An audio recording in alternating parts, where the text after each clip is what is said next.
Hello everyone and welcome to another high elo game of Age of Empires. Today we've got the Battle of the Farmers as Mr. Yo playing as the Poles in blue gets ready to take on the Viper playing as the Khmer or the Khmer in yellow.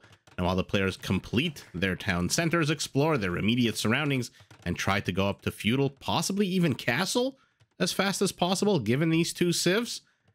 Let's take a look at the civ matchup we'll be watching today. Now, the Poles are a civ that loves to focus on their cavalry.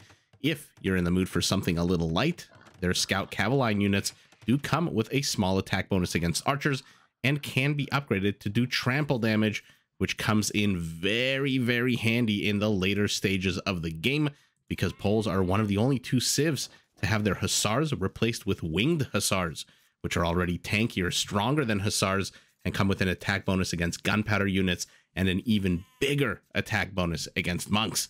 Now, if you want to leave the appetizers behind, go straight for the main course in the mood for something a little bit heavier, Pole Knights and Cavaliers can be upgraded to cost a lot less gold, which makes it easier to spam them during the later stages of a game.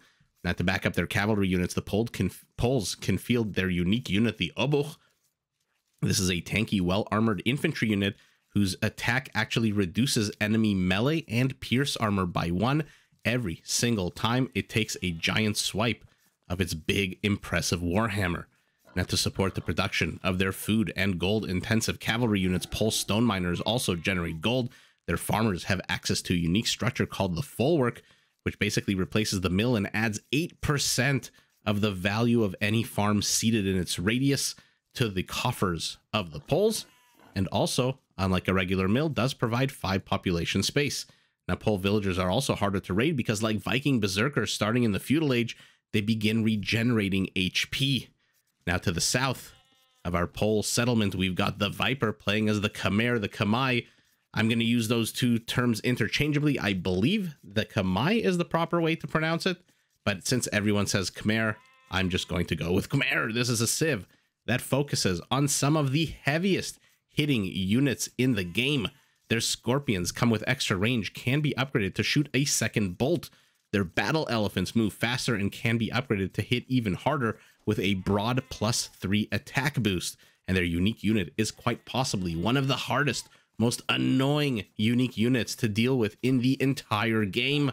I am, of course, talking about the ballista elephant, which, exactly as it sounds, is an elephant with a giant ballista mounted on its back, which, by the way, also can be upgraded to shoot a second bolt. Now, in order to take advantage of these late game units, features, bonuses, etc., the Khmer have to get their butts up to castle and imperial ASAP with a good amount of food in the bank. So to do this, they do come with a few interesting bonuses and features. Where are you going, Viper villagers? Okay, they're on the hunt. First, the Khmer don't need structures to go up to the next age, which basically means the second the Viper has 500 food, he doesn't need 2 structures. He can just go immediately to feudal, and if he hits feudal and has 800 food, 200 gold, doesn't need a single structure, can immediately go up to castle. Now, second, once you hit an age, all buildings from that age are available to you. For, you know the word prerequisite? Forget about it. You don't need, for example, to build a barracks in order to have access to a stables or an archery range. Now, third, Khmer farmers also don't need, not also, but rather don't need to bring food to the town center because they deliver food immediately. 1 unit at a time automatically gets added to the coffers of the Khmer. As long as they're working on the farm, they don't need to drop off any food at all. Khmer villagers are also much harder to raid because they can actually garrison inside of houses. And once the danger is past, they can come out and get back to work. So those are the 2 civilizations we'll be watching today. You might be wondering, why the hell is there a horse on the screen? And why the hell does it look like the Viper's controlling the horse? That is because we are on the steppe map. I'm going to zoom out. This is one in a number of different maps in Age of Empires that basically functions around the same principle, where there is a giant open battlefield in the center. Think arena because it's so flat. But unlike arena, there are no walls. Instead, like African clearing, there is a lot of woodland, a lot of woods, rather, around the edges. Unlike African clearing, though, it's not just one solid glom. There are lots and lots of gaps, easy to wall off, but easy to also miss certain parts. I mean, look at this. 2 tiles. You have to really be on your spotting game. And because we are on step, everyone starts with a horse. Where is Blue's horse? There it is, as it slowly makes its way north. Has now discovered the bushes of the Viper, has Mr. Yo. And let's take a look. Mr. Yo, now also in Feudal, the Viper hitting it first with 1 extra villager advantage and 2 army supply advantage, having built 2 scout units. And let's take a look. The Viper here preempting, expecting an attack, builds a house. Remember, these villagers can run into this house at the immediate sign of any kind of danger. We'll see if that actually happens. For now, Mr. Yo moving forward with a number of villagers, says the center of the map belongs to moi and moi alone. Oh, take a look. They're in the house. Now, the only thing about garrisoning your villagers in the house, they do not regenerate HP. They do not heal. They do not get any better. If they walk in there with 5 HP, they leave with 5 HP. And now we've got a big battle at the 10-minute mark of the game. Ultimately, I guess the Viper has to make a decision here. The pole player, anytime you're facing off against the poles, it's just one of these civs that you have to stop before they get to castle. Otherwise, potentially, absolutely deadly situation. Oh, by the way, I forgot. Take a look. House, stable. You see a mill anywhere here? Not necessary, because if there is a villager working this farm, that villager will just drop. Take a look at the top right of the machine. 41, 42, 43, 44. Just drops off food automatically. So as I was saying, I think the Viper here has 2 choices. His is a civ, aside from the farming bonus, and the fact that he has all the structures available to him, it's in his best interest to get up to the later stages of the game. That's when his battle elephants can come out. That's when scorpions come out. That's when ballista elephants can even come out, if we're lucky enough to see them. Or he can invest his energies into stopping the pole from reaching the later stages of the game. Look at this. Raiding to the back here with 4 scouts. Already got 1 kill. So it will be interesting to see. I thought initially by moving these villagers to the very center of the map, literally tiles away from Mr. Yo's town center, that the Viper was signaling that he wants to put on a good amount of aggression. This is not a small amount of villagers. 7 villagers total. At the moment, there were probably more. Mr. Yo has killed 3, so there were 10 villagers here earlier. And now Mr. Yo's on the retreat. But there is a spearman. Skirmisher does die. Whose horse is this? It's funny, you don't know whose horse it is until you actually click it. It doesn't have any markings on it. So what will the Viper do? I'm very curious to see if, well, first of all, if the Viper is the one putting on the aggression. Mr. Yo has been known, if you've watched any of Mr. Yo's games, he has been known to put on aggression himself. He's also been known, I like to call him the King of Holds, as a player who knows exactly how to withstand even the strongest amount of aggression. House incomplete. Villagers needed for the fight here. Goodness. These villagers have only 1 kill. I'm surprised by that. They've been fighting basically for the last 6 minutes, 5-6 minutes. Anyway, I'm gonna finish my train of thought before I keep interrupting myself. Anyway, I'm curious to see right now what the Viper intends to do and what Mr. Yo intends to do. I mean, that's a silly thing to say when you're casting a 1v1. What will player 1 do? What will player 2 do? But you really don't want the poles getting up to Castle Age. That being said, you really don't want the Khmer to get up to Castle Age either.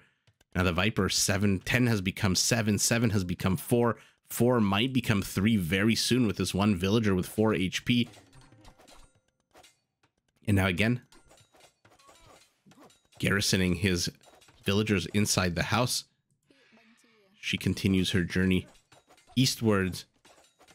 And take a look. These guys, no accumulation of food, just automatically add. It makes it so much more powerful in the later stages of the game when you're starting to spam hussars, if you're starting to spam hussars, to have a constant trickle of food. and not have to wait for a villager to walk to drop it off to the mill, because even that 1.5 seconds one direction and then 1.5 seconds back takes time away from gathering resources. Not so for the Khmer. And so that just makes it such a it sounds underwhelming almost, right? They don't need to drop off at the mill. It kind of sounds like, okay, great. So I save 100 wood. I don't need a mill anywhere here. But no, it's the time. Think about how many trips a villager has to make to the mill, to the town center. Even just half a second at a time accumulates into dozens, scores, hundreds of seconds if the game goes on long enough. But in any event, let's take a look at the situation right now. Instead of thinking about hypotheticals, which I absolutely hate to do, our poll, 36 villagers to the 34 of our Khmer army supply. He is also ahead 13-9. What are we looking at? Spearmen, archers, and skirmishers against scout cav and skirmishers. Handily give that to the 7 spearmen. And Mr. Yo beginning to wall off his base. But like I said, this is a deceptive map. You think you know where all the nooks and crannies are. For example, here, he might think that this is connected, that there is just a big piece of forest. Little does he know that there is a gap here. The Viper knows.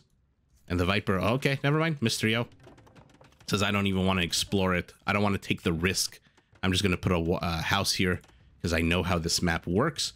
Now the stable is under attack by this one defensive tower. And look at the construction undertaking of our blue pole. This is a long snaking path here for these palisades. He's left a good amount of gold outside of the walled off area.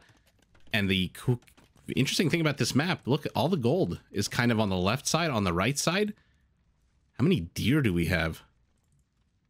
36 deer, 5,000 food ripe for the taking on the steppes.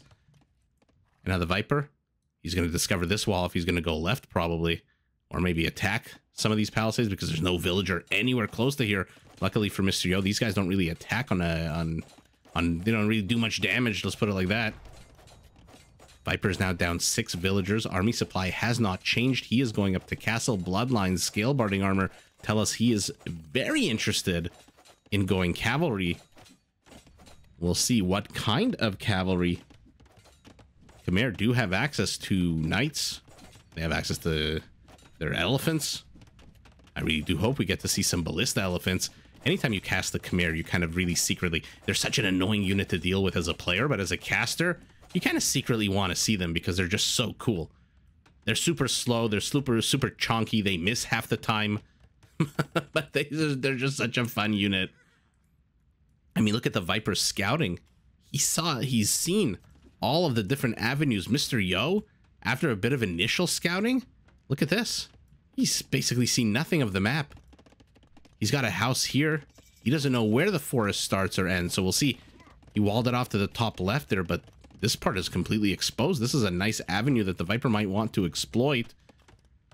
And that my question has been answered. Will the Viper rush himself, or will he try to push into our pole? The answer seems to be a little bit of both. There's been some early game aggression, nothing really crazy to write home about. But now he himself is in castle. He's down 7 villagers now, down 6 army supply, army count. And now he's moving in with knights who are going to have +2 armor very soon.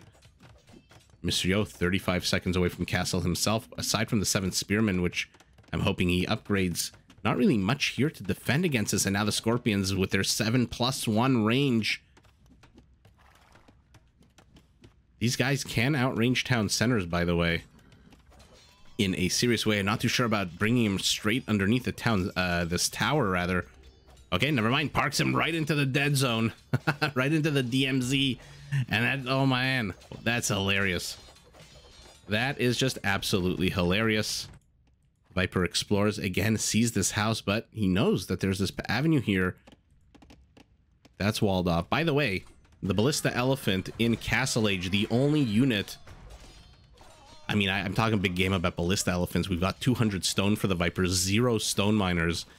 Castle instead for our pole. This is exactly what you don't want to see happen. Oh, no.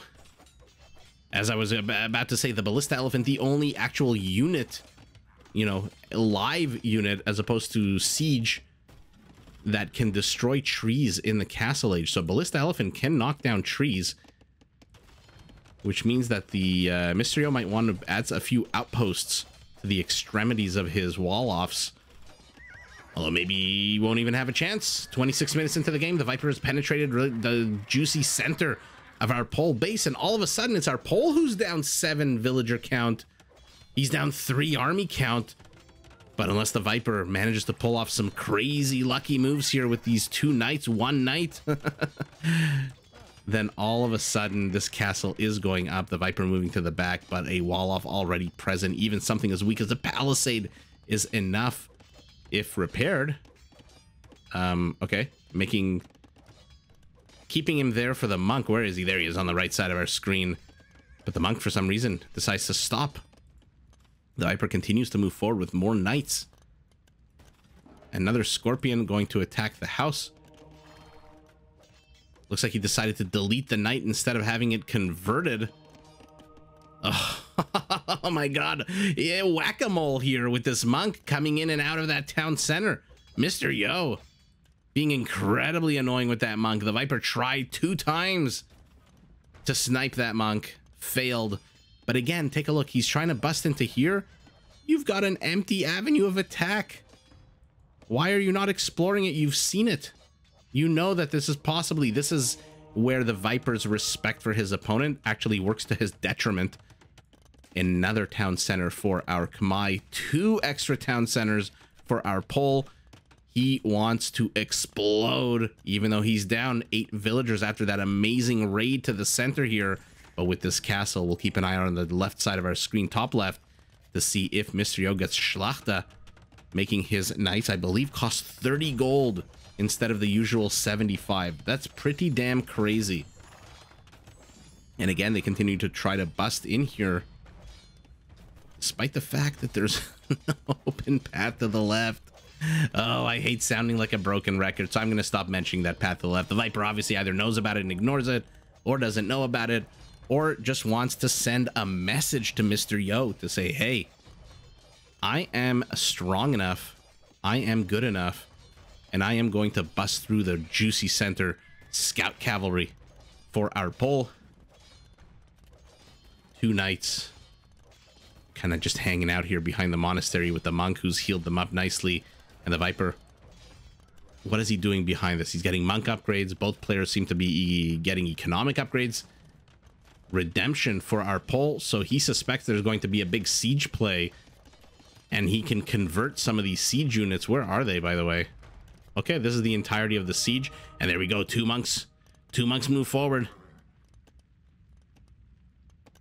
and immediately the Viper has to back away. I wonder if this is an opportunity for him to explore the left. Nope, never mind. Rolls the dice, flips a coin, it comes up heads. He goes to the right. His stable still here. His stable still under attack by this tower. And there's the lonely farmer working her fields, adding 1 unit at a time. I love seeing it. Take a look again, the top right of our screen. Look at that food count going up. It's just constantly replenishing. Now scouts are out. Loses 1 to a convert, loses 2 to a convert. This is exactly the opposite of what Mr. Yo wanted. He wanted to snipe these monks. Instead, he loses his 2 scouts. Ugh. An absolute terrible turnaround there for him, but whatever. 2 scouts at this stage of the game, not the end of the world. And let's take a look. What does the Viper have behind this? So he's inserted himself into the center of the map. He's got an archery range. He's got a siege workshop. He's got that 1 stable, 2 stables rather. I guess there's a second one here. And a monastery with 1 relic. By the way, Mr. Yo also has 1 relic, which I believe is the total sum, 2 relics of the entire map. Unlike Arabia with its 5, unlike other maps with 4 or 6, this one I guess comes with only 2. I don't see any other relics on the map. The Viper making no attempt to wall off his base. 2 more town centers. He's got 8 villagers on stone.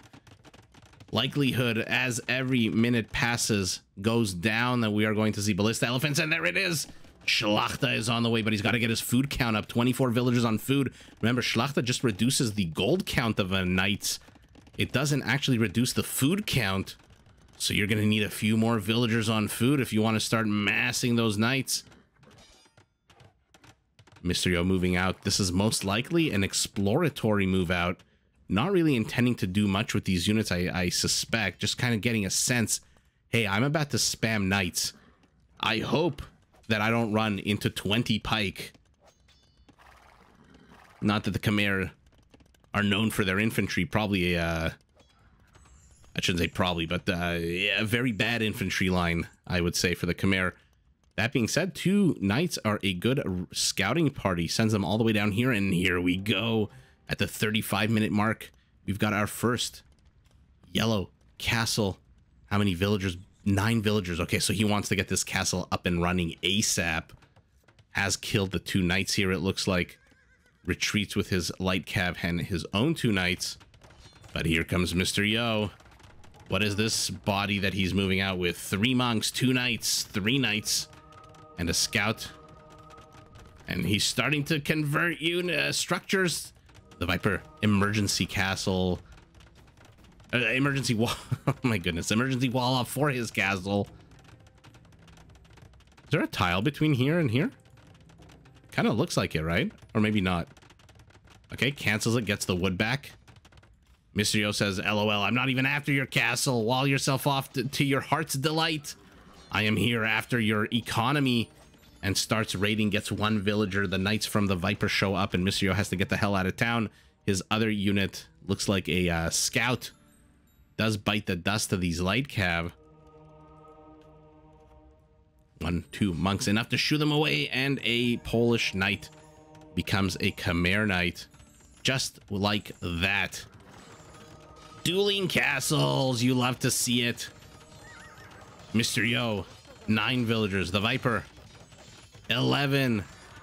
Oh my goodness. Forget 11, 21. He knows he needs as many villagers as he can because Mr. Yo's knights are here. Ballista elephant converted. Ballista elephant. When's the last time you saw a Polish ballista elephant? As I was saying, he knows he needs to bring a lot more villagers here because those knights are going to wreck 5 or 6. So if you bring 9, you're never going to get that castle up. And here we go. Come on. More on the way. 5 total ballista elephants. You love to see him. Neither player has any gold, any resources to speak of to go up to Imperial Age, which means we are going to get to see a big old Castle Age battle unless I'm completely off my rocker. And now he's chasing the Chonky Boy with his quiver full of bolts. Mr. Yo, army supply, army count 17 to 10. This is the moment when he's putting on all the aggression. Handcart, gold mining, stone mining, iron casting even. A military upgrade for him. Too many knights here. What are the HP on these ballista elephants? Okay, one is about to die. The other doing the best he can. Only 6 damage a shot. You need to mass these units. And no, Mr. Yo has discovered the gold mine. These are a lot of dead villagers. But a castle should be able to damage these knights, if not kill them outright. Viper escapes into the safety of his houses, but not enough safety. And oh, we were ramping up to such a huge epic battle. Take a look at the Viper's resources. Does have the gold to go up to Imperial, doesn't have the food. I wonder if going up to Imperial even is on the agenda. Why not just keep producing ballista elephants? I mean, 100 food, 80 gold is nothing to scoff at. It's a huge amount of resources. So you can really only build 3 at the moment. A random mangonel comes out, but ultimately, let's take a look at why he resigned. I mean, it's pretty obvious. Look at Schlachter kicking in. 70 knights on the field, 7 more in the production tab, and Mr. Yo, again, needs to get the food numbers up. But how many stables does he have? 6 stables. And the trickle, which started as 5 or 6 knights, has become a flood, which has become 24. And the more the Viper goes on the defensive, the less the Viper's villagers are productive. That trickle that became a flood will become a tsunami. and just overwhelm the Viper. And I think the Viper sees that. 2 villagers managed to survive. Oh, man. Maybe 3. This guy's full health, so he's probably going to get into the castle. 3 villagers off this entire gold pile survive. The rest perish. And the castle here, Mr. Yo bringing battering rams too. Where is his... He converted the siege workshop. Oh, man. Things just went real sour for the Viper. He loses 2 of his only 3 military buildings here. I mean, I'm not counting the monastery. The siege workshop, the stable, the archery range is left. What the hell is he going to build out of that archery range? Not much. Wow, redemption coming in for the win here for Mr. Yo. And even though he doesn't end the game with the ballista elephant, we did see the convert, and we did get to see the chunky boys. You know, we need to be grateful. I need to be grateful. I said I was, you know, whoa, we were gearing up to a big battle. Any day you see a ballista elephant is a good day to me. And just so much raiding. The Viper doesn't even have a chance to garrison these villagers inside the houses. He's so preoccupied. He's being raided. His wood line is being raided here. His ballista elephant is down. Oh, who wins this? 60 HP to the 38 of the knights. The knights probably win this. The firing rate of the ballista elephant is pretty slow. Yeah, 2.5. These guys are what, 1.9, 0.8? 1.8. Always confuse that. Raided to the south, raided to the center. Castle's about to go down. No wonder the Viper, seeing a few steps ahead, knows he's got no future on the steps and decides to GG. 38 knights to 17. Peak APM right at the later stages of the game. Hera level APM in the mid mark of the game for the Viper. The economies I can't see being too different, both having one relic. Trash resources for Mr. Yo, scarce resources for the Viper, although not by much. 700 gold, less than 100 stone, and less than 400 food. Yeah, very similar economies. Let's take a look at converts, because that was fun. 6 to 5. And kill count, probably not the highest. Yeah, 75. 31 villager kills, though. The Viper, who was in triple digits a second ago, falls to 92. It's Mr. Yo now in the seesaw battle of villagers for this whole game. Once he was ahead, then Viper was ahead. Now Mr. Yo's ahead. Mr. Yo ultimately does kill 31 villagers of the Viper to the 19 that the Viper killed, and he got more total kills, 75 to 66. So, I mean, the Viper got his butt up to castle, put, I would say, a medium rare. You know, if let's compare the Viper's aggression to a steak. You know, it wasn't well done in the sense, I'm not saying well done like it wasn't good. I'm well done. It wasn't like an all-out aggression to stop Mr. Yo from getting this castle up, to stop him from getting these stables up and going Schlachter. It wasn't, you know, rare. Your steak wasn't rare. It wasn't like one scout and an archer. It was like medium rare. There were a few scouts, a monk, 2 scorpions, but ultimately was not able. The King of Holds held yet again, got his butt up to castle, no pun intended, got that Schlachter, and with that Schlachter, we now see 17 knights, and believe you me, with 42 villagers on food, those 17 are going to be, not 17, those 24 are going to be 34, and then 40, and then the Viper is just going to start struggling to defend multiple locations at once. These elephants do not move very fast at all, basically half the speed, a little bit more than half the speed of the knights. So the knights cannot run circles, and once he gets up to Imperial, if he ever does, hypothetically, those knights can turn into cavaliers, which makes it very hard for the Viper to catch up. So the Viper tried, not too sure why he ignored the empty alley here, but he did. Failed to bust in and stop Mr. Yo. He got a good amount of villager kills, though, with this aggression here to the center, but it simply wasn't enough. Here's the full work with the radius. Remember, any farm seated here, 8% gets automatically added to the coffers of the polls, which makes, by the way, spamming knights also much easier and much more efficient. But Mr. Yo with the Schlachter takes the W, but GG to both players. Did you enjoy this video? Check out these other clips and make sure to subscribe and enable notifications so that you're notified of my latest uploads.